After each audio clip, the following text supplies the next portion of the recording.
Guys, ఎలా ఉన్నారు? అందరూ బాగున్నారా? ఓకే, స్టార్ట్ చేద్దాం. ఈరోజు మనం రోజువారీ తినే ఆరోగ్యకరమైన ఆహారాల వెనుక దాగి ఉన్న సైన్స్ గురించి మాట్లాడుకోబోతున్నాం. ఫార్మకోగ్నాసీలోని చాప్టర్ 9 ఆధారంగా ఈ ఎక్స్ప్లెయినర్ ఉండబోతోంది. సరే, ఇంక ఏమాత్రం ఆలస్యం చేయకుండా డైరెక్ట్గా టాపిక్లోకి డీప్గా వెళ్ళిపోదాం. ముందుగా అసలీ న్యూట్రాస్యూటికల్ అనే పదం గురించి తెలుసుకుందాం. 1989లో డాక్టర్ స్టీఫెన్ డి ఫెలిస్ మొదటిసారి ఈ పదాన్ని వాడారు. వినడానికి ఏదో పెద్ద టెక్నికల్ పదంగా ఉంది కదూ, కానీ కాన్సెప్ట్ చాలా సింపుల్ అండి. న్యూట్రిషన్ మరియు ఫార్మస్యూటికల్, ఈ రెండింటి కలయిక ఇది. అంటే మనకు పోషణను ఇవ్వటమే కాకుండా వ్యాధులను నివారించడానికి, అలాగే ట్రీట్మెంట్ చేయడానికి ఉపయోగపడే ఆహారం అని అర్థం. ఒక రకంగా చెప్పాలంటే మన రెగ్యులర్ న్యూట్రిషన్కి, ఫార్మసీ మెడిసిన్కి మధ్య ఉన్న ఒక అద్భుతమైన బ్రిడ్జ్ లాంటిదన్నమాట. ఈ చాప్టర్ 9లో మనం ఏమేం కవర్ చేయబోతున్నామో ఒక్కసారి క్విక్గా చూసేద్దాం. న్యూట్రసూటికల్స్ ప్రపంచం, యాంటీఆక్సిడెంట్లు, ఫ్రీ రాడికల్స్, మన గట్ ఎకోసిస్టమ్, ఒమేగా-3 పవర్ మరియు స్పిరులినా, సోయా, వెల్లుల్లి లాంటి సూపర్ ఫుడ్స్. ఈ టాపిక్స్ అన్నీ మనమిప్పుడు కవర్ చేయబోతున్నాం. రైట్? మొదటి విభాగం న్యూట్రాస్యూటికల్స్ ప్రపంచంలోకి అడుగుపెడదాం. మన శరీరాన్ని ఒక పెద్ద పర్యావరణ వ్యవస్థగా ఊహించుకోండి. అది ఆరోగ్యంగా ఉండాలంటే దానికి సరైన పోషక సాధనాలు కావాలి, అవునా? ఇక్కడ మీరు గమనించాల్సిన ఆసక్తికరమైన విషయమొకటుంది. న్యూట్రాస్యూటికల్స్ అనగానే మనకు కేవలం మొక్కలే గుర్తొస్తాయి. కానీ ఇవి జంతువుల నుండి, అలాగే సూక్ష్మజీవుల నుండి కూడా లభిస్తాయి. మొక్కల నుండి ఆస్కార్బిక్ యాసిడ్, సెల్యులోజ్ లాంటివి వస్తే, జంతువుల నుండి లెసిథిన్, రాయల్ జెల్లీ వస్తాయి. ఇక మైక్రోబ్స్ గురించి చెప్పాలంటే సాక్రోమైసిస్ బౌలార్డీ, బిఫిడోబాక్టీరియం లాంటివి అద్భుతమైన ఉదాహరణలు. సో ఇదొక పెద్ద వైవిధ్యమైన ప్రపంచం. విభాగానికి వద్దాం. ఇక్కడే మనం యాంటీఆక్సిడెంట్లు మరియు ఫ్రీ రాడికల్స్ గురించి మాట్లాడుకోబోతున్నాం. ప్రతిరోజూ మన శరీరం లోపల కంటికి కనిపించని ఒక పెద్ద సైలెంట్ యుద్ధం జరుగుతుంటుంది. అసలు ఈ ఫ్రీ రాడికల్స్ అంటే ఏంటి? కాలుష్యం, సూర్యుడి నుండి వచ్చే హానికరమైన కిరణాల వల్ల మన శరీరంలో అస్థిరమైన కణాలు ఏర్పడతాయి. అర్థమయ్యేలా చెప్పాలంటే ఇది మన కణాలకు పట్టే జీవసంబంధమైన తుప్పుల్లాంటిదన్నమాట. ఇవి కాలక్రమేణా కణాలను డ్యామేజ్ చేసి ఆక్సిడేటివ్ స్ట్రెస్కు గురిచేస్తాయి. మరి ఈ తుప్పు పడకుండా కాపాడేదేంటి? అవే యాంటీఆక్సిడెంట్లు. సో ఇక్కడ క్రూషియల్ పాయింట్ ఏంటంటే ఇవి మన కణాలకు రక్షణ కవచాల్లా పనిచేస్తాయి. ఇందులో 3 రకాలున్నాయి. మొదటిది చైన్ రియాక్షన్లను ఆపే ట్రూ యాంటీఆక్సిడెంట్లు. రెండవది డ్యామేజ్ చేసే ఆక్సిడైజింగ్ ఏజెంట్లతో నేరుగా పోరాడే రెడ్యూసింగ్ ఏజెంట్లు. ఇక మూడవది ఇవి స్వయంగా పోరాడకపోయినా అసలైన యాంటీఆక్సిడెంట్లకు బూస్ట్ ఇచ్చే యాంటీఆక్సిడెంట్ సినర్జిస్ట్లు. భలే ఉంది గదా ఈ మెకానిజం! కణాల స్థాయిలో ఫ్రీ రాడికల్స్ నుంచి ఎలా రక్షించుకోవాలో చూశాం. సరే, మరి మన కడుపులో ఉన్న అద్భుతమైన సూక్ష్మ ప్రపంచానికి, అంటే ఆ మైక్రో వరల్డ్కి మనం ఎలా సపోర్ట్ చేయాలి? ఇక్కడే మనం 3వ విభాగంలోకే ఎంటర్ అవుతున్నాం. మన గట్ ఎకోసిస్టమ్కు సరైన ఇంధనం అందించడం గురించి ఇప్పుడు చూద్దాం. నిజమైన ఆరోగ్యం ఎప్పుడూ మన జీర్ణ వ్యవస్థతోనే మొదలవుతుందనేది అందరికీ తెలిసిన విషయమే. మన కడుపులో కోట్లాది సూక్ష్మజీవులు నిరంతరం మనకోసం పనిచేస్తుంటాయి. ఈ లాక్టోబాసిలస్ లాంటి సజీవ సూక్ష్మజీవులే ప్రోబయోటిక్స్. సింపుల్గా చెప్పాలంటే ఇవి మన గట్లో ఉండే గుడ్ గైజ్ అన్నమాట. వీటిని మనం ఆహారం ద్వారా తీసుకున్నప్పుడు ఇవి కడుపులో వృద్ధి చెంది మనకు అద్భుతమైన రిజల్ట్స్ ఇస్తాయి. అయితే ఇక్కడ చాలామంది ప్రోబయోటిక్స్కి, ప్రీబయోటిక్స్కి మధ్య కొంచెం కన్ఫ్యూజ్ అవుతుంటారు. ప్రోబయోటిక్స్ అంటే సజీవంగా ఉండే మంచి బ్యాక్టీరియా అని ఇప్పుడే చెప్పుకున్నాం. మరి ప్రీబయోటిక్స్ అంటే ఆ మంచి బ్యాక్టీరియా సర్వైవ్ అవ్వడానికి, వృద్ధి చెందడానికి కావలసిన ఆహారం. ఆ బ్యాక్టీరియా చురుకుగా మన కడుపులో పనిచేయాలంటే ఈ ప్రీబయోటిక్స్ ఎంతో అవసరం. ఈ ప్రాసెస్ని ఇంకా ముందుకు తీసుకెళ్తే మనకు డైటరీ ఫైబర్ గురించి తెలుస్తుంది. నీటిలో కరిగే సాల్యుబుల్ ఫైబర్ మరియు కరగని ఇన్సాల్యుబుల్ ఫైబర్ రెండూ మనకు అత్యవసరమే. సాల్యుబుల్కి పెక్టిన్ లాంటివి, ఇన్సాల్యుబుల్కి ప్లాంట్ సెల్ వాల్స్ నుంచి వచ్చే సెల్యులోజ్ బెస్ట్ ఉదాహరణలు. అందుకే రోజుకు 30-40 గ్రాముల ఫైబర్ ఖచ్చితంగా తీసుకోవాలని చెప్తుంటారు. ఇప్పుడు మనం 4వ విభాగంలోకి వెళ్దాం. గుండెను రక్షించే ఒమేగా-3 ఫ్యాటీ యాసిడ్స్ యొక్క పవర్ ఏంటో తెలుసుకుందాం. కొవ్వు అనగానే మనకు భయం వేస్తోంది, కానీ అన్ని కొవ్వులూ చెడ్డవి కావు. ముఖ్యంగా ఈ పాలీ అన్సాచురేటెడ్ ఫ్యాట్స్ అనేవి మన గుండెను రక్షించడంలో అసలైన హీరోలు. ఈ అద్భుతమైన ఒమేగా-3 ఫ్యాటీ యాసిడ్స్ ఎక్కడ దొరుకుతాయో తెలుసా? దీనికోసం మనం ఎక్కడికో వెళ్లాల్సిన పనిలేదు, మన వంటగదిలోనే ఉంటాయి. సాల్మన్ లాంటి ఫ్యాటీ ఫిష్, ఫ్లాక్స్ సీడ్స్ అంటే అవిసె గింజలు, వాల్నట్స్ లాంటి మన రెగ్యులర్ ఆహారాల్లోనే ఇవి పుష్కలంగా దొరుకుతాయి. వీటి థెరప్యూటిక్ అప్లికేషన్స్ చూస్తే నిజంగా ఆశ్చర్యపోతారు. ఇవి ఎల్డిఎల్ అంటే చెడు కొలెస్ట్రాల్ను, ట్రైగ్లిజరైడ్స్ను తగ్గిస్తాయి. మన శరీరంలో వాపులను తగ్గించే అద్భుతమైన యాంటీ ఇన్ఫ్లమేటరీ యాక్షన్ వీటి సొంతం. మెదడు, కంటి డెవలప్మెంట్కి ఇవి చాలా క్రూషియల్. అంతేకాకుండా హైపర్టెన్షన్ మరియు ఆర్థరైటిస్ లాంటి దీర్ఘకాలిక సమస్యలను మేనేజ్ చేయడంలో ఒమేగా-3s చాలా చాలా పవర్ఫుల్గా పనిచేస్తాయి. ఇక మన చివరి మరియు 5వ విభాగం సూపర్ ఫుడ్స్. ఇందులో స్పిరులీనా, సోయా మరియు వెల్లుల్లి గురించి అనలైజ్ చేద్దాం. ఈ సెక్షన్ మనకు ఫార్మకాగ్నసీ నిత్యజీవితంలో ఎలా ఉపయోగపడుతుందో బ్రిలియంట్గా చూపిస్తుంది. మొదటిది స్పిరులీనా. ఈ నీలం ఆకుపచ్చ నాచును చూడండి. ఇదొక సింపుల్ సాఫ్ట్ సెల్ ఆర్గానిజం. కానీ ఇందులో ఏకంగా 65% ప్రోటీన్, ఎసెన్షియల్ ఫ్యాటీ యాసిడ్స్ ఉంటాయి. పచ్చని మొక్కలకు, బ్యాక్టీరియాకు మధ్య గ్యాప్ని ఫిల్ చేస్తూ ఒక భారీ ప్రోటీన్ పంచ్నిస్తుందిది. దీని సూపర్ పవర్స్ చూద్దామా? ఇది ఇమ్యూనిటీని అమాంతం పెంచుతుంది. ఐరన్ ఎక్కువగా ఉండటం వల్ల ఎనీమియాకి చెక్ పెడుతుంది. బ్లడ్లోని టాక్సిన్స్ని రిమూవ్ చేస్తుంది. అన్నింటికీ మించి హౌపీస్, ఇన్ఫ్లుయెంజా, మమ్స్ లాంటి వైరల్ ఇన్ఫెక్షన్లను సమర్థవంతంగా ట్రీట్ చేసే యాంటీవైరల్ లక్షణాలు ఇందులో ఉన్నాయి. వినడానికే చాలా సర్ప్రైజింగ్గా ఉంది కదా? అక్కడి నుండి మనం సోయా విషయానికి వద్దాం. మీరు ఇక్కడ చూస్తున్నది గ్లైసిన్ మ్యాక్స్ మొక్క నుండి లభించే పూర్తిగా పండిన, ఎండిన సోయా గింజలు. బొటానికల్గా చెప్పాలంటే ఇవి లెగ్యూమినోసే కుటుంబానికి చెందినవి. సోయా కేవలం ఒక నార్మల్ ఫుడ్ కాదు, ఒక అద్భుతమైన మెడికల్ ప్రొఫైల్ ఉన్న ఫుడ్. ఇది హై క్వాలిటీ ప్రోటీన్ ఇవ్వడమే కాకుండా కొలెస్ట్రాల్ను తగ్గిస్తుంది. ఇందులో ఉండే ఫైటో ఈస్ట్రోజన్ల వల్ల మెనోపాజ్ లక్షణాలను మేనేజ్ చేయడంలో ఇది ఎక్సలెంట్గా పనిచేస్తుంది. అలాగే ఎముకల ఆరోగ్యానికి, ఆస్టియోపొరోసిస్ నివారణకు సోయా నిజంగా చాలా హెల్ప్ చేస్తుంది. ఇక మనందరి వంటగదిలోని అసలైన స్టార్ వెల్లుల్లి. ఇదొక అద్భుతమైన న్యూట్రాస్యూటికల్ స్పైస్. ప్రాచీన కాలం నుండి మనం దీన్ని వాడుతున్నాం. వెల్లుల్లి అనగానే గుర్తొచ్చే ఆ ఘాటైన వాసనకు, రుచికి కారణం అందులో ఉండే అల్లీనేజ్ అనే ఎంజైమ్. మీరు గమనిస్తే దీన్ని ఎండబెట్టినప్పుడు ఆ ఎంజైమ్ డీయాక్టివేట్ అవుతుంది, అందుకే ఆ వాసన తగ్గిపోతుంది. ఇందులో ఉండే హిడెన్ డిఫెన్స్ మెకానిజమ్స్ అద్భుతమండి. అల్లియన్ లాంటి ఆర్గానోసల్ఫర్ సమ్మేళనాలు ఇందులో ఉంటాయి. ఇది న్యాచురల్గానే బ్లడ్ ప్రెషర్ను తగ్గిస్తుంది. యాంటీమైక్రోబయల్, యాంటీఫంగల్ లక్షణాలైతే ఇందులో పుష్కలంగా ఉన్నాయి.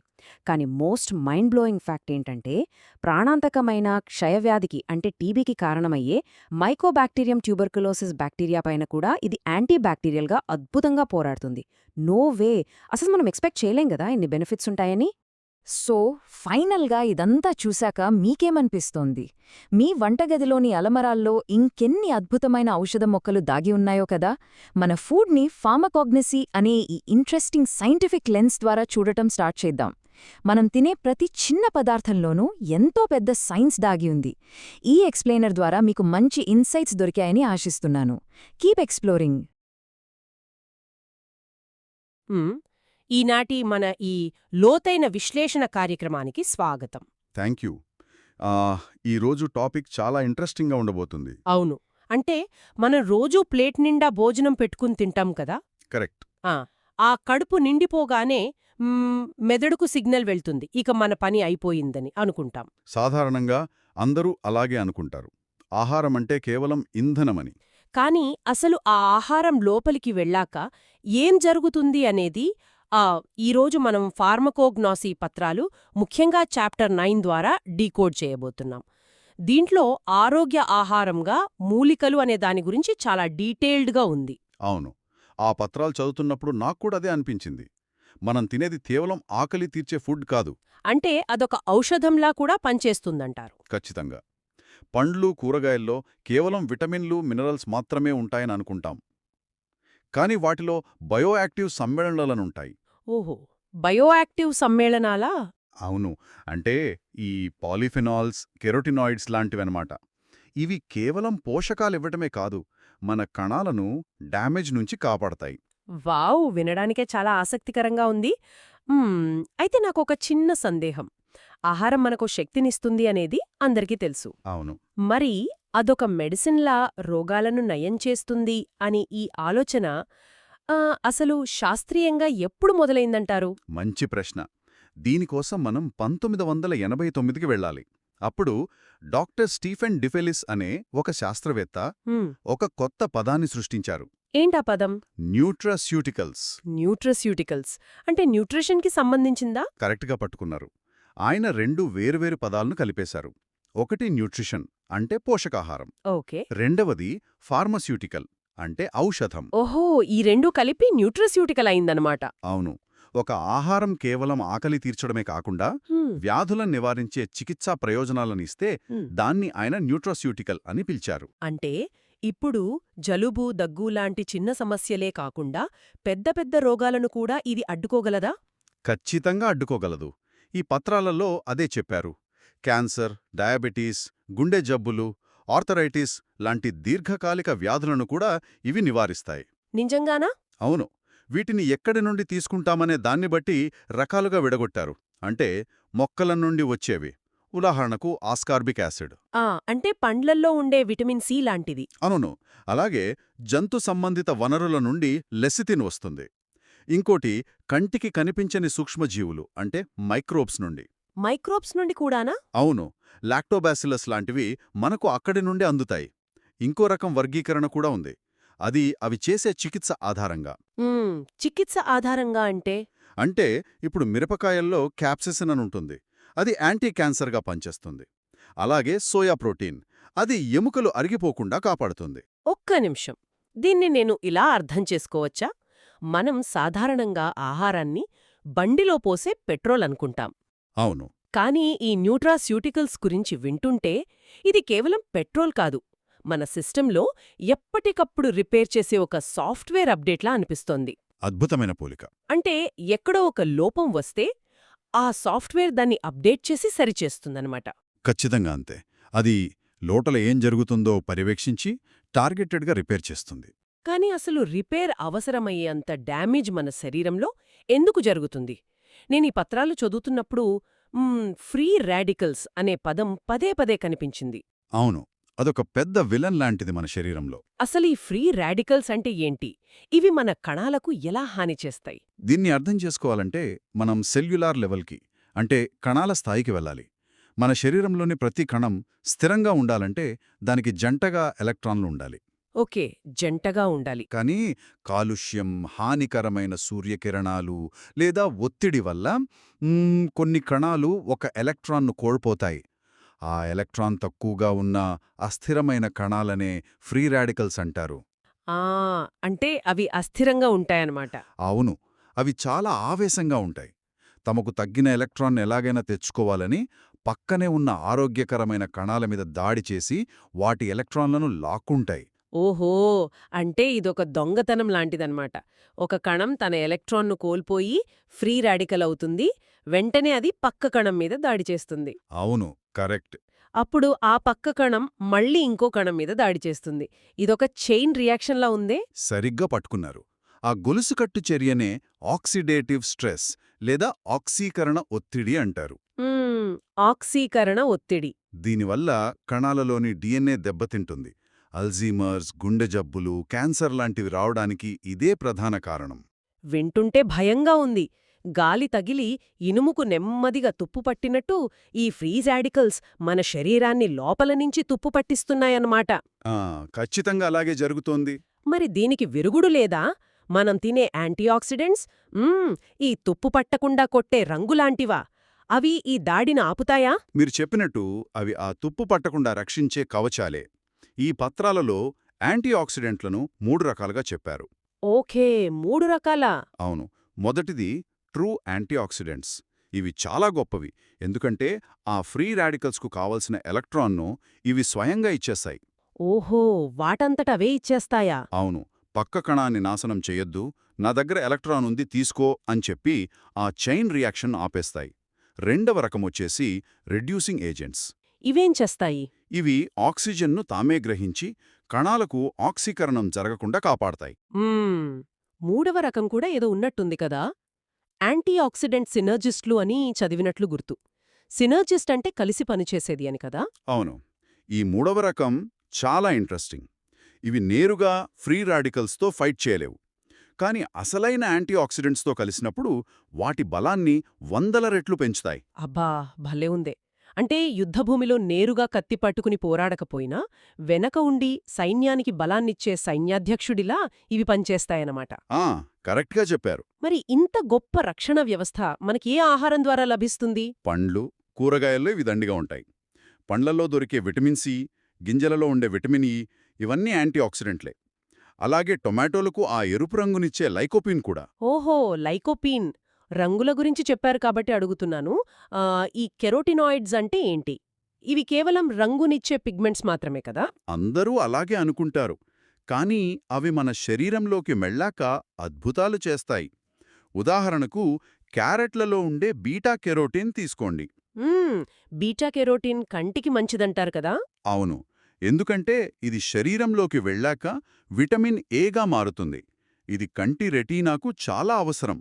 అలాగే చర్మాన్ని సూర్యకిరణాల నుండి సన్స్క్రీన్లా కాపాడుతుంది. కణాల స్థాయిలో ఇంత పెద్ద యుద్ధం జరుగుతోందని తెలుసుకోవడం నిజంగా ఆశ్చర్యంగా ఉంది. అవునండి. కానీ నాకు ఇంకో ఆలోచనొస్తుంది. మనం తిన్న ఈ ఆహారం, అందులోని ఈ సమ్మేళనాలన్నీ నేరుగా రక్తంలోకి వెళ్ళవు కదా, అవెక్కడో ఒక చోట ప్రాసెస్ అవ్వాలి. ఆ ఫ్యాక్టరీ ఎక్కడుంది? ఖచ్చితంగా ఆ ఫ్యాక్టరీనే మన గట్, అంటే మన జీర్ణ వ్యవస్థ. అందుకే ఆధునిక సైన్స్ మన గట్ను రెండవ మెదడు అని పిలుస్తుంది. రెండవ మెదడా? అవును, మన రోగనిరోధక శక్తిలో 70% పైగా ఇక్కడే ఉంటుంది. అందుకే పత్రాలలో ప్రోబయోటిక్స్, ప్రీబయోటిక్స్ గురించి అంత లోతుగా చర్చించారు.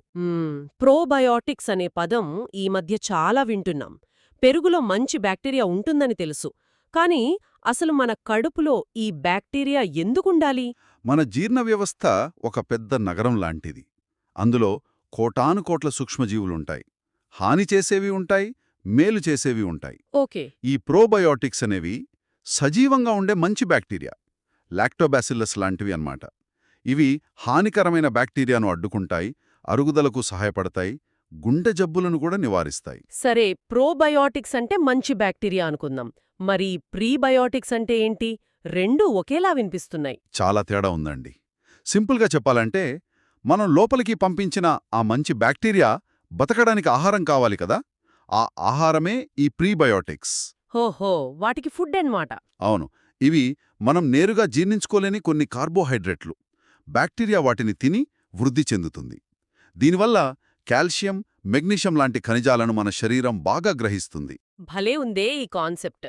దీన్ని వ్యవసాయానికి ముడిపెట్టి చూస్తే ప్రోబయోటిక్స్ అనేవి మనం చల్లే మంచి విత్తనాలు అనుకుంటే, ప్రీబయోటిక్స్ అనేవి ఆ విత్తనాలు ఏపుగా పెరగడానికి వేసే ఎరువులాంటివి అన్నమాట. ఎగ్జాక్ట్లీ, ఎరువు ఉంటేనే విత్తనం మొలకెత్తుతుంది. మరి డయటరీ ఫైబర్ గురించి కూడా చదివాను.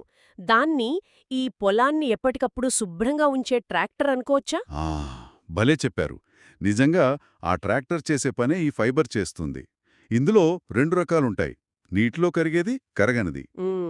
కరిగే ఫైబర్ ఏం చేస్తుంది? పండ్లల్లో ఉండే పెక్టిన్ లాంటి కరిగే ఫైబర్ పేగుల్లో ఒక జెల్లాగా మారిపోయి చక్కెర, కొలెస్ట్రాల్ రక్తంలోకి వేగంగా వెళ్లకుండా కట్టడి చేస్తుంది. మరి కరగని ఫైబర్? సెల్యులోజ్ లాంటి ఈ కరగని ఫైబర్ జీర్ణ వ్యవస్థలోని వ్యర్థాలను ఆ ట్రాక్టర్లా ముందుకు తోసుకుంటూ వెళ్లి క్లీన్ చేస్తుంది. బరువు తగ్గడానికి, డయాబెటీస్ నియంత్రణకు ఇది చాలా ముఖ్యం. అద్భుతం. ఇప్పటివరకు మనం ఒక ఫ్రేమ్వర్క్ అర్థం చేసుకున్నాం. ఇప్పుడు ఈ పత్రాలలో ఉన్న కొన్ని పవర్ఫుల్ ఆహార పదార్థాల గురించి మాట్లాడుకుందాం. తప్పకుండా. ముందుగా ఒమేగా-3 ఫ్యాటీ యాసిడ్స్. ఇవి బ్రెయిన్కు మంచివని విన్నాను, కానీ ఇవి కణాల లోపల ఖచ్చితంగా ఏం చేస్తాయి? ఒమేగా-3 అనేవి పాలీ అన్సాచురేటెడ్ ఫ్యాట్స్. ఆశ్చర్యకరమైన విషయమేంటంటే, మన శరీరం వీటిని సొంతంగా తయారు చేసుకోలేదు, ఆహారం ద్వారానే తీసుకోవాలి. అంటే చేపలు, అవిసెగింజలు లాంటి వాటి నుంచా? అవును, సాల్మన్ లాంటి కొవ్వు చేపల్లో ఇవి విరివిగా ఉంటాయి. ఇవి మన రక్తనాళాలను శుభ్రం చేసే స్వీపర్లుగా పనిచేస్తాయి. రక్తంలో గడ్డకట్టే గుడాన్ని తగ్గించి గుండెపోటు ప్రమాదాన్ని తగ్గిస్తాయి. వాపును కూడా అద్భుతంగా కంట్రోల్ చేస్తాయి. వావ్! Next item spirulina. ఇది ఎక్కడో విన్నట్టుంది. ఇదొక నాచు మొక్క కదా, దీన్ని సూపర్ ఫుడ్ అనడమేంటి? వినడానికి వింతగా ఉన్నా ఇది బ్లూ గ్రీన్ ఆల్గే అంటే నీలి ఆకుపచ్చ నాచు. కానీ బరువు ప్రకారం చూస్తే ఇందులో ఏకంగా 65% స్వచ్ఛమైన ప్రోటీన్ ఉంటుంది. 65%? నిజంగానా? అవును, మాంసంలో కూడా ఇంత శాతం ప్రోటీన్ ఉండదు. అందుకే భవిష్యత్తులో వ్యోమగాములకు ఆహారంగా వాడాలని చూస్తున్నారు. కేవలం నాచు మొక్కలో అంత ప్రోటీనుండటమే ఆశ్చర్యం. పైగా ఇది హెచ్ఐవి లాంటి వైరస్లను కూడా అడ్డుకుంటుందని పత్రాల్లో రాశారు. అది ఎలా సాధ్యం? దానికి కారణం అందులో ఉండే సూపర్ ఆక్సైడ్ డిస్మ్యూటేజ్ అని ఒక ఎంజైమ్. ఓకే. ఇది మన రోగనిరోధక వ్యవస్థను బాగా పెంచుతుంది. వైరస్లు మన కణాల లోపలికి చొరబడి పెరగడాన్ని ఈ స్పిరులినా ఆపేస్తుంది. హెర్పెస్, ఇన్ఫ్లుయెంజా లాంటి ఇన్ఫెక్షన్లలో కూడా ఇది చాలా పవర్ఫుల్. అదృశ్యమైన శక్తులున్నట్టున్నాయి దీనికి. ఇక తర్వాత ఆహారం సోయాబీన్స్ గురించి అందరికీ తెలుసు. మహిళల ఆరోగ్యానికి ఇది చాలా మంచిదని ఎందుకు ప్రస్తావించారు? సోయాలో హై క్వాలిటీ ప్రోటీన్ ఉంటుంది. దాంతోపాటు ఐసోఫ్లేవాన్స్ అనే సమ్మేళనాలుంటాయి. ఇవి శరీరంలోకి వెళ్ళాక ఈస్ట్రోజెన్ హార్మోన్లా పనిచేస్తాయి. వీటినే ఫైటో ఈస్ట్రోజెన్స్ అంటారు. మెనోపాజ్ సమయంలో ఇవి హెల్ప్ చేస్తాయా? ఖచ్చితంగా. ఆ సమయంలో హార్మోన్ల సమతుల్యత దెబ్బతింటుంది కదా. ఈ ఫైటో ఈస్ట్రోజెన్స్ ఆ లోపాన్ని భర్తీ చేసి ఆ లక్షణాలను తగ్గిస్తాయి. ఎముకల బలహీనత రాకుండా కూడా చూస్తాయి. చాలా మంచి ఇన్ఫర్మేషన్. ఇక మన జాబితాలో చివరిది మనందరి కిచెన్లో ఉండే సూపర్ స్టార్ వెల్లుల్లి. అవును. దీని గురించి చదువుతుండే దీన్ని కిచెన్లో కాదు మెడికల్ కిట్లో పెట్టుకోవాలేమో అని అనిపిస్తోంది. వెల్లుల్లిలో ఉన్న మ్యాజిక్ ఏంటి? వేల సంవత్సరాలుగా దీన్ని వాడుతున్నారు. దీని రహస్యమంతా అందులో ఉండే ఆర్గానో సల్ఫర్ సమ్మేళనాలలో ఉంది. ముఖ్యంగా అల్లిన్ అనే పదార్థం. అల్లిన్? అవును. మనం వెల్లుల్లిని పచ్చిగా నమిలినప్పుడు లేదా దంచినప్పుడు అల్లినేస్ అనే ఎంజైమ్ యాక్టివేట్ అయ్యి దాన్ని అల్లిసిన్గా మారుస్తుంది. ఆ ఘాటైన వాసనొచ్చేదే దీనివల్లే. ఇది చాలా పవర్ఫుల్ యాంటీబ్యాక్టీరియల్. ఇక్కడే నాకు డౌటొచ్చింది. ఈ వెల్లుల్లి ఏకంగా టీబీ వ్యాధిని కలిగించే బ్యాక్టీరియాపై కూడా పోరాడుతుందా? అక్షరాల నిజం. టీబీని కలిగించే మైకోబాక్టీరియం ట్యూబర్క్యులోసిస్ అనేది చాలా మొండి బ్యాక్టీరియా. కానీ ఈ అల్లిసిన్ ఆ బ్యాక్టీరియా కణాల గోడలను బద్దలు కొట్టి దాన్ని నాశనం చేస్తుందని పరిశోధనలు చెప్తున్నాయి. Wow, great! అంతేకాదు, ఇది రక్తపోటును కూడా అద్భుతంగా తగ్గిస్తుంది. అయితే వేడి చేసినప్పుడు ఈ ఎంజైమ్ నాశనమవుతుంది. కాబట్టి పచ్చి వెల్లుల్లి దంచి వాడితేనే బెటర్. ఒక సాధారణ ఆహారం లోపల ఇంత కెమిస్ట్రీ దాగి ఉందన్నమాట. ఫ్రీ రాడికల్స్తో యుద్ధం దగ్గర్నుంచి గట్ బ్యాక్టీరియా వరకు, స్పిరులినా, వెల్లుల్లి లాంటి ఔషధాల వరకు ఎన్నో విషయాలు తెలుసుకున్నాం. అవును. ఈ చర్చ అంతా ఒకే విషయాన్ని స్పష్టం చేస్తోంది. ఆహారమంటే కడుపు నింపేది మాత్రమే కాదు. ఈ ఆసక్తికరమైన భవిష్యత్తు గురించి ఒకసారి ఆలోచిస్తూ ఈనాటి మన లోతైన విశ్లేషణను ముగిద్దాం. మరో ఆసక్తికరమైన టాపిక్తో మళ్ళీ కలుద్దాం.